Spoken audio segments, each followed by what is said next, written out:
Pod stoletno lipo se je zbralo veliko obiskovalcev in tudi rejcev drobnice, ki pa se letos, za razliko od lanskega leta, nad prodajo jagenjčkov ne pritožujejo. Zaenkrat gre prodaja odlično, sploh v tem času ni nobenih problemov s prodaji in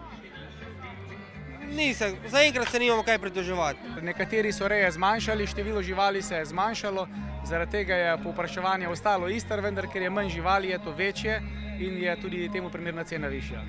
Na Kmetijsko-gozdarskem zavodu Novo mesto pa ne beležijo bistveno manjšega števila ovac v Beli krajini. Nekje ta številka že 5 let stagnira, samo je povpraševanje večje po jagenjčkih. Kot pravi Vartijanova, pa se na njihovo svetovalno službo obrača vedno več brezposelnih Belokranjcev, ki jih zanima reja drobnice. Res, da so začetna vlaganja velika, ne?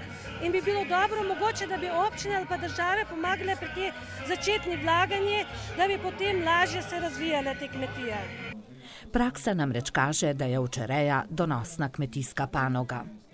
Ovčereja je zelo dober tudi dohodek, vendar moraš biti vztrajen.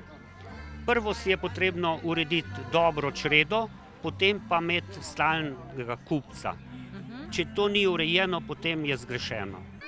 Se pa le redki belokranjski rejci odločajo za gojenje mlečnih pasem ovac in koz, čeprav izkušnje s Kočevskega kažejo, da gredo siri in drugi mlečni proizvodi dobro v prodajo.